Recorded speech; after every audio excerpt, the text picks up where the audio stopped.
Welcome to CJ TV.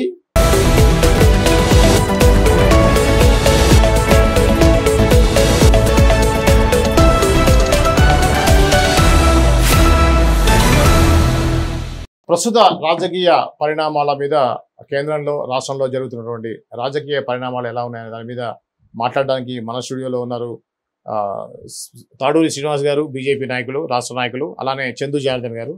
నమస్కారం అండి. ముందుగా మనం ఇప్పుడు కేటీఆర్ గారు నిన్న ప్రెస్ మీట్ పెట్టారండి శ్రీనివాస్ గారు. ఈ సందర్భంగా ఆయన అన్నది ఏంటంటే ఈ ప్రభుత్వం ఇంకా ప్రతిపక్ష నాయకులాగానే సీఎం రేవంత్ రెడ్డి ప్రవర్తిస్తున్నాడు. అలానే మా మీద ఏదైతే ఒకటి మేడిగడ్డ విషయం కానివ్వండి, ఇంకోటి ఫార్ములా రేస్ విషయంలో కేసులు కానీ ఇవన్నీ కూడా కక్ష సాధింపు చర్యలాగానే కనిపిస్తున్నాయి. కానీ దీంట్లో ఎటువంటి కూడా తప్పు జరగలేదు, ఓన్లీ రాజకీయ కోణంలోనే మమ్మల్ని కక్ష సాధింపు చేస్తున్నారు అనేటువంటి మాట అన్నారు. దీన్ని మనం ఏ విధంగా చూడాలంటారు? ఇప్పుడు ఏ విధంగా చూడాలంటే బస్సు కట్టుకొని పోయి కాళేశ్వరం పిల్లర్ల దగ్గరికి పోయి స్వయంగా చూస్తే మీరైనా ఇంకా కేటీఆర్ కైనా మళ్ళీ ఒకసారి మీడియా కెమెరాలు అన్నిటిని పట్టుకొని పోతే తెలుస్తుంది. అక్కడ మన పిల్లర్లన్నీ కూడా బీటలు వారినాయా లేదా, లేదు కుంగిపోయినాయా లేదా, గ్రౌండ్ లో ఇసుక తిన్నెల మీద కట్టినారు, పైల్స్ టెక్నాలజీ వాడలేదు అని national safety dam safety authority వాళ్ళు ఇచ్చిన రిపోర్టు. మరి వాళ్ళు ఇచ్చిన తర్వాత కూడా టెక్నికల్ వాళ్ళందరూ కూడా టెక్నోక్రాట్స్ అందరూ కూడా రిపోర్ట్స్ ఇచ్చిన తర్వాత అక్కడ ఏం జరగలేదు, అది ఎయిర్ క్రాక్, చిన్న ఇల్లా ఎయిర్ క్రాక్ వస్తే దాన్ని వదిలేయడానికి మనం లేకపోతే లప్పం పెట్టి రుద్దడానికి మూస్తాడా? ఆయన లప్పంతో అడిగిపోయి మూసొస్తాడా? ఆయన అంటే ఏమంటాడంటే ఏదేదో గింతంత అన్నట్టు లైటర్ వేవ్ లో చూస్తాడు. ప్రజలకు అబద్ధాలు చెప్పి మాయ చేసి మాయా మచ్చింద్ర లాగా ఒక మెజిషియన్ లాగా మాట్లాడితే ఒక రాజకీయ నాయకుడు ప్రజలు ఊరుకుంటారా? ఊరుకోరు కదా. దాని ఫలితాన్ని వస్తుందా లేదా? 1,00,000 కోట్ల రూపాయలు ప్రజాధనం ఆడ పోసినప్పుడు మరి గలగల నీరు వచ్చి పంటలు వండాలి కదా. సో అది జరుగుతుందా లేదా అనేది వాస్తవం. ఈ రోజు కాళేశ్వరము ఆ రోజు ఇది మహాద్భుతం అని డిస్కవరీ ఛానల్లో వేసుకొని అడ్వర్టైజులు చేసి కోట్లాది రూపాయలు మీ యాడ్స్ కి, మీ ప్రొపగండాకి, ఇది మేధో కేసీఆర్ గారి మేధో మదనం, మెదడుని రంగరించి రక్తమంతా దారబోసి, సో ఎట్లా వర్డ్స్ కూడా ఎంత సెంటిమెంటల్ వర్డ్స్ వాడినారంటే ప్రజలకి అసలు మొత్తం ఇంజనీర్లు పక్కకు పెట్టి నేనే కడుతున్నాను ఆ రోజు మీరు టీవీలో సాక్షాత్తుగా చెప్పినటువంటిది. మరి అటువంటి అద్భుతము ఈ రోజు వచ్చేసరికి కేసీఆర్ గారు తప్పేం లేదు, అక్కడ లోకల్ ఇంజనీర్స్ ఏదో చేసినట్టున్నారు, అక్కడ లోకల్ వర్కర్స్ ఏమో చేసినట్టున్నారు. ఇంకా ముందుకెళ్ళి అది కూలిపోయి సౌండ్ వచ్చిన రోజు అయితే ఎవరో బాంబు పెట్టిపోయారు దాని కింద అని చెప్పి ఎఫ్ఐఆర్ కూడా తయారు చేయడం. ఎంత మోసం అండి ఇది. అంటే బిఆర్ఎస్ వాళ్ళు అనేది ఏంటంటే ఇటువంటి పెద్ద పెద్ద కట్టాలు జరిగినప్పుడు మెయింటెనెన్స్ కింద అట్లాంటివి జరుగుతూనే ఉంటాయి. దాన్ని పెద్ద భూతత్వంలో పెట్టి చూపించి నీళ్లు ఆపేసి రైతుల దగ్గర నెగిటివ్ చేయడం కోసం పార్టీకి ఎంపీ సీట్లు రాకపోవడం కూడా కారణం అదే. దాన్ని చిన్నదాన్ని పెద్ద భూతత్వంలో పెట్టి చూపించారు. గతంలో అక్కడక్కడ జరిగి ఉంటే వాటి నుండి పాఠాలు నేర్చుకుని ఈయన కొత్తగా లేటెస్ట్ అమెరికాలో చదివిన వాళ్ళు రాజకీయాల్లో ఉన్నప్పుడు ఇంకా అసలు అట్లా కాకుండానే ఉండాలి కదా. మైక్రో లెవెల్ అబ్జర్వేషన్ ఉండాలి కదా. టెక్నాలజీ పెరిగింది కదా. వెనకడ కట్టిరంటే మనుషులు కట్టిరు, ఏనుగులతోని మట్టి మోయడము, తొక్కడము, బెల్లం వేయడము, సున్నం వేయడము, అటువంటి కట్టడాలు ఉన్నప్పుడే ఇవాళ కోటలు. ఇంకా గోల్కొండ చూడడానికి పోతున్నాం, జైపూర్ చూడడానికి వైస్ ప్రెసిడెంట్ గారు వ్యాన్ గారు తిరుగుతా ఉన్నారు. విదేశీ పర్యాటకులు మన దేశంలో ఉన్నటువంటి అనేక రాజుల యొక్క కట్టడాలు, దేవాలయాలు ఈ రోజు కావు కదా. ఇవాళ ద్వారకా మునిగిపోయినా సముద్రంలో కనిపిస్తుంది. ఇవాళ అనేక కట్టడాలు ఇవాళ ఇండియన్ పార్లమెంట్ కావచ్చు, ఇంకోటి కావచ్చు. చార్మినార్ లో ఇప్పుడు మక్కా మసీదులో మట్టి లేదు, చార్మినార్ లో రాయి లేదు. మరి ఆ కట్టడాలు ఏ రకంగా ఉన్నాయి ఈ రోజు మీరు చెప్పండి. ఇంకా బస్సులు అక్కడ రోజు రయ్యా తిరుగుతా ఉంటాయి, పొల్యూషన్ ఉంటది, అయినా కానీ ఉన్నాయి కదా. మరి గా కట్టడాలు వెనుకటి గా రాజులు టెక్నాలజీ లేనప్పుడు కట్టగలిగితే నువ్వు చదువుకొని టెక్నాలజీ ఉండి చేతి నిండా 1,00,000 కోట్ల 1,40,000 కోట్ల రూపాయలు ప్రజలు నీకు కడితే అవి తీసుకుపోయి ఆడ పోస్తీవి. మరి ఇవాళ ఏమైంది? నేనేమంటానంటే మీరు కక్ష సాధింపు చర్య అంటారు.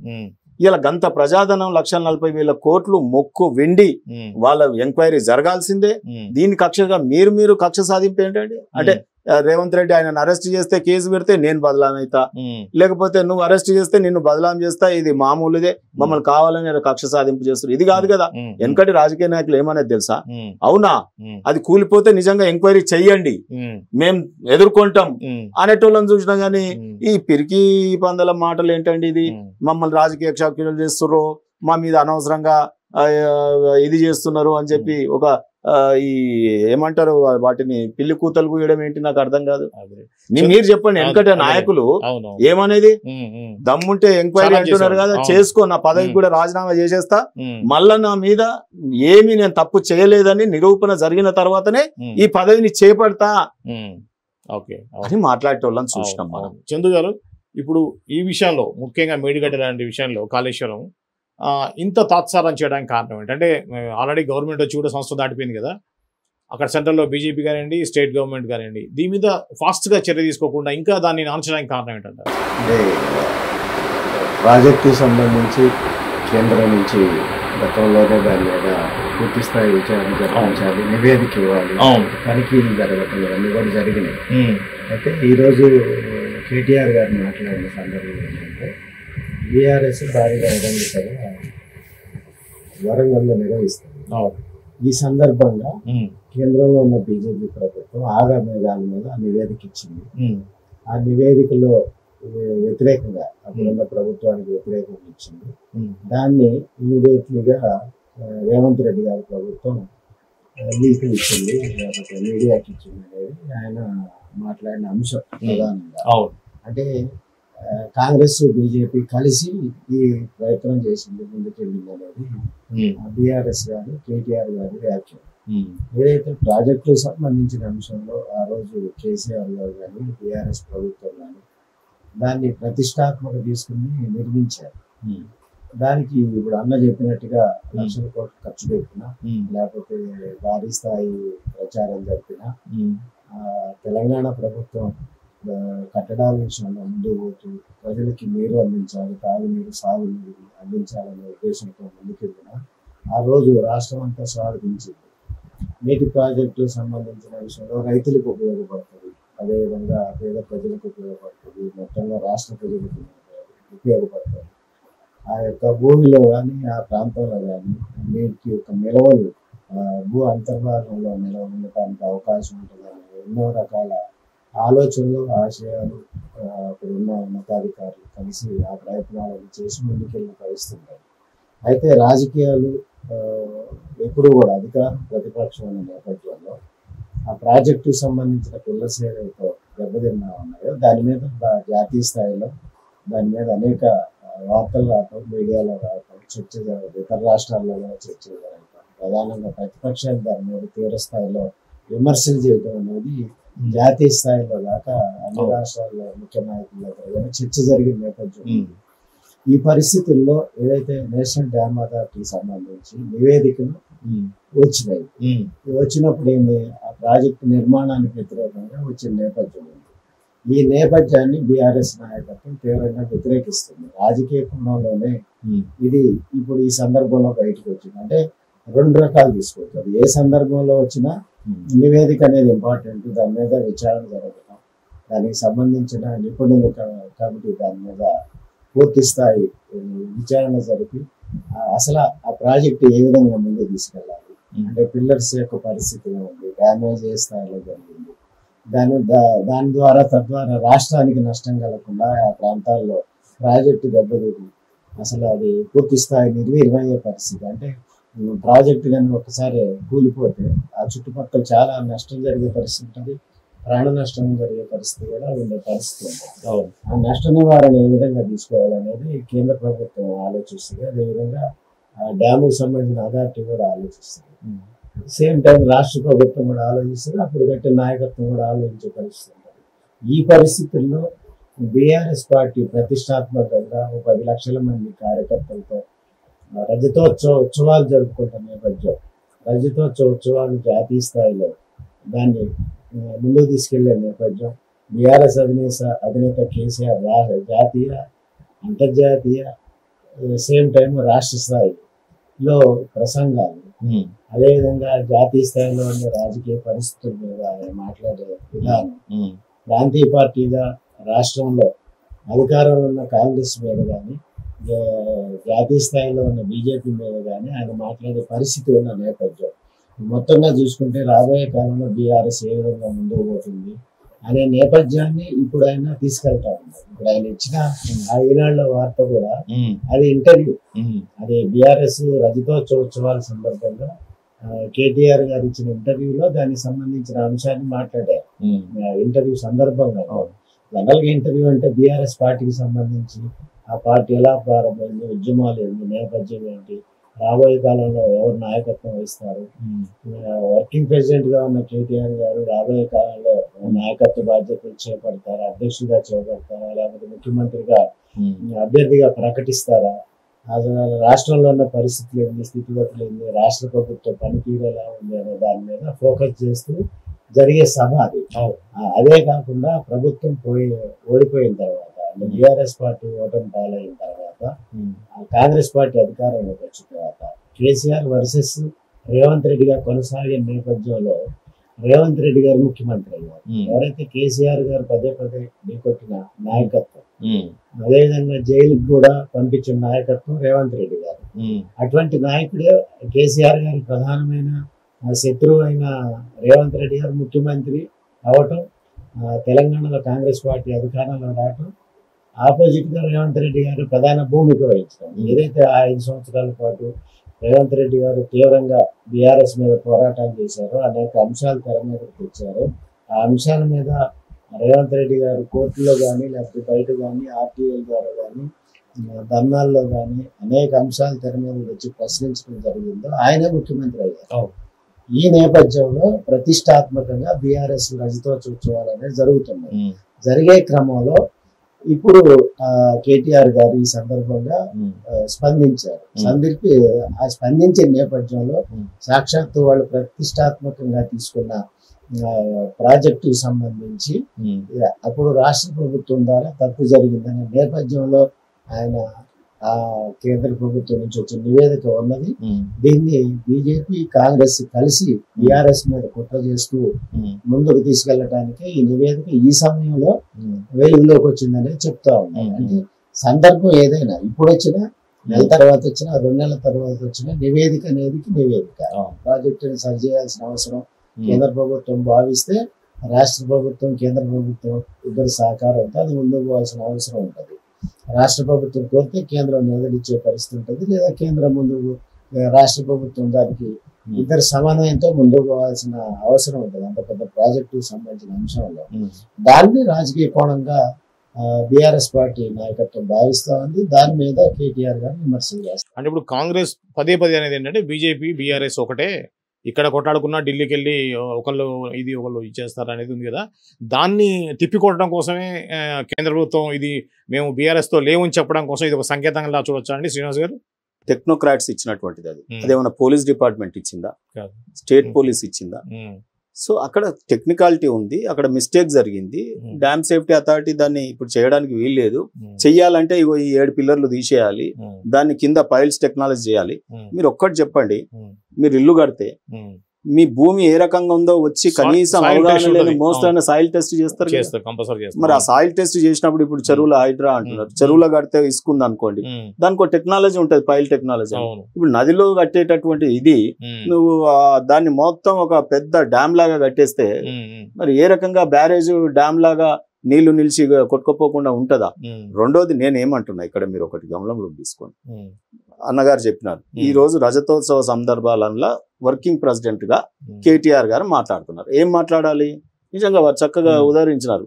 పార్టీ విషయాలు మాట్లాడాలి. పార్టీ ఎందుకు కోసం పుట్టింది, ఏ రకంగా మనం ఉద్యమం చేసినాం, రాష్ట్రాన్ని ఏ రకంగా సాధించినాం, ఆ తర్వాత ఇప్పుడు పరిపాలన ఏ రకంగా చేసినాం, ఎందుకు ఓడిపోవాల్సి వచ్చింది, ఇవన్నీ బేరీ చేసుకొని రాబోయే కాలంలో టీఆర్ఎస్ ని బీఆర్ఎస్ గా ఎందుకు మార్చిర్రో ప్రజలకు చెప్పాలి కదా. నువ్వు ప్రజలకు చెప్పకుండా 4 గోళ్ల మధ్యలో మీరే అనుకొని నువ్వు ప్రధానమంత్రి అయిపోయినట్టు, ఇది నేషనల్ పార్టీ అయినట్టు, ఆయన నేషనల్ అధ్యక్షుడు, నువ్వు రాష్ట్రానికి అధ్యక్షుడు అయినట్టు మీరే కలగంటివి. ఇంట్లో ప్రజలు నిర్మించుకున్న పార్టీ కదా. ప్రజలే కాదు, ఆనాటి ఉద్యమకారుల స్వేదం ఉంది దీంట్లో, ఉద్యమకారుల యొక్క కష్టం ఉంది.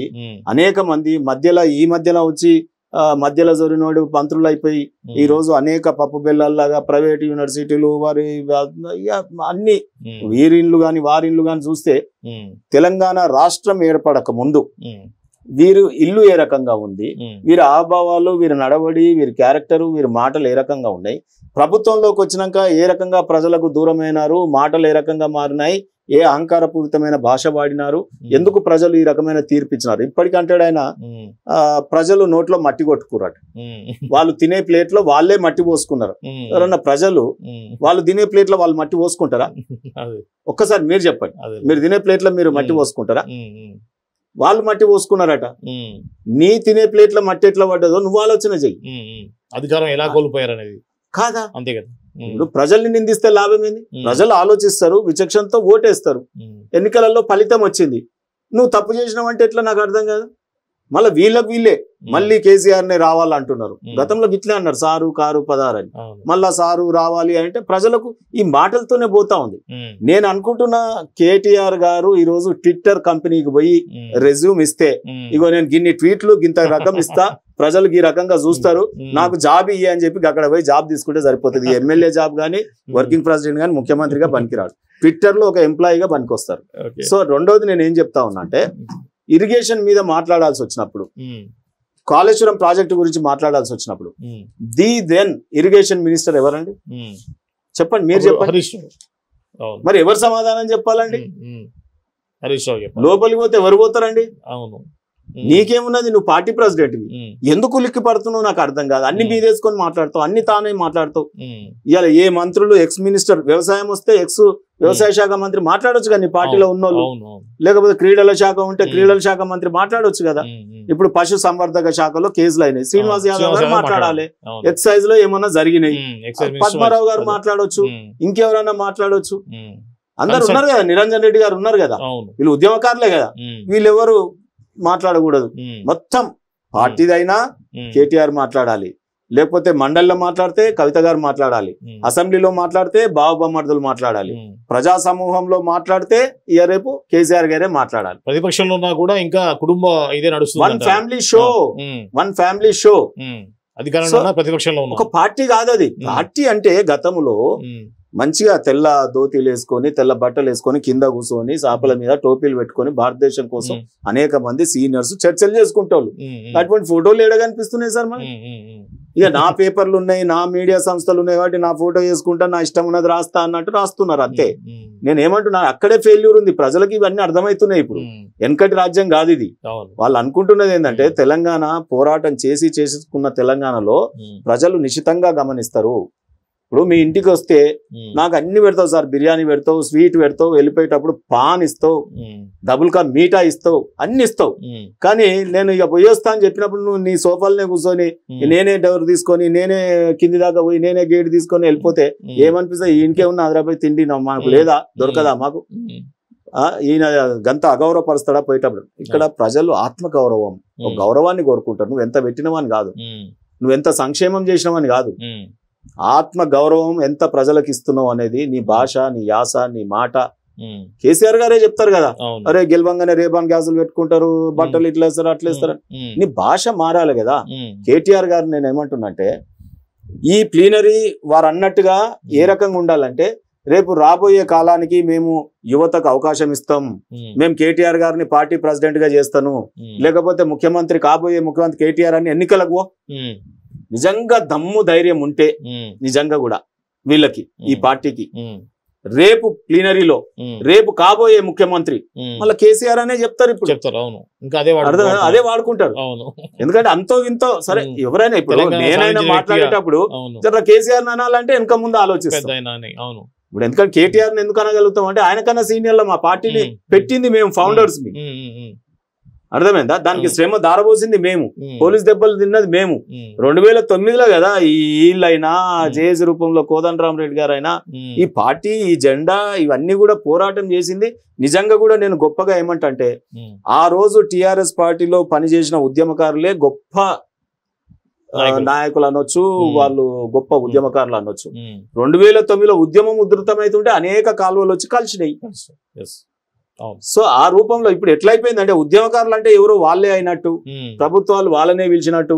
ఇవాళ కేసులు వచ్చిన వాళ్ళు ఇవాళ ఉద్యమకారుల మీటింగ్ ఒకటి టఫ్ మీటింగ్ అయితే నేను నెల వాళ్ళు అడుగుతున్నది ఏంది, ఇంత పెన్షన్ ఇవ్వండి, ఇంత ట్రావెలింగ్ ఇవ్వండి, లేకపోతే దవాఖానాకి ఏదైనా పడితే ఉద్యమకారులకు ఏదైనా బెనిఫిట్ కార్డు ఇవ్వండి, ఇటువంటివి అడుగుతున్నారు. గవి కూడా చేయట్లేదు. సో రెండోది నేను ఏమంటా, ఇక్కడ మీరు గమనించండి, మీ కుటుంబం యొక్క చేసేటటువంటి ఏవైతే ప్రజల్ని మోసపూరితమైన మాటలు ఉన్నాయో ఇక నమ్మరు, డెఫినెట్ గా నమ్మరు. రాబోయే కాలంలో ఈ 5 ఏళ్ల దిక్సూచి ప్లీనరీలు అంటే ఏంటి అంటే ఆ పార్టీ యొక్క విధానాలు చర్చింపబడాలి. అక్కడ నీ మీద కేసుల గురించి కాదు, దాని కోర్టులు చూసుకుంటాయి. పార్టీ విధి విధానాలు ఏం చేయబోతున్నారు, పార్టీ ఏ రకంగా రేపు చేయబోతుంది, ఎందుకు ఓడిపోయింది అనేది 4 గోళ్ల మధ్య సమీక్షించుకోండి. బయట సరే మీరు ఏమంటారు ఊపర్ షేర్వాణి అందరు పరేషాని, ఆ పరేషాని అందరూ పెట్టుకోండి, కానీ ఊపర్ షేర్వాణి వేసుకొని రేపు మాట్లాడు కాదంటలేము. కానీ ప్రజలకు ఉపయోగపడే టాక్ ఉండాలి తప్ప నీ కేసుల గురించి ఎట్లా మాట్లాడతావు? అరే కాళేశ్వరం గురించి ఎవరన్నా అడిగిరు అనుకుందాం ఇంటర్వ్యూలో, నువ్వు పార్టీ ప్రెసిడెంట్ గా అయితే ఏముందా, అది గవర్నమెంట్ ఏజెన్సీస్ చూసుకుంటాయి, ఏదైనా ఫేస్ చేస్తా. రేపు అందులో నిజంగా ఏమైనా తప్పు ఉంటే శిక్షించని, తప్పు లేకపోతే మేము కడిగిన ముత్యం లాగా బయటకు వస్తామని చెప్పి మాట్లాడు. మళ్ళా మీకు అలవాటే కదా కడిగిన ముత్యాలు అనే ఆ వర్డ్ మీదే కదా. ఇదేంటి ఈ రోజు చర్చలో మనం ప్రధానంగా మాట్లాడుకున్న విషయాలు. మరో అంశంతో మళ్ళీ కలుద్దాం. అంతవరకు చూస్తూనే ఉండండి CJ TV.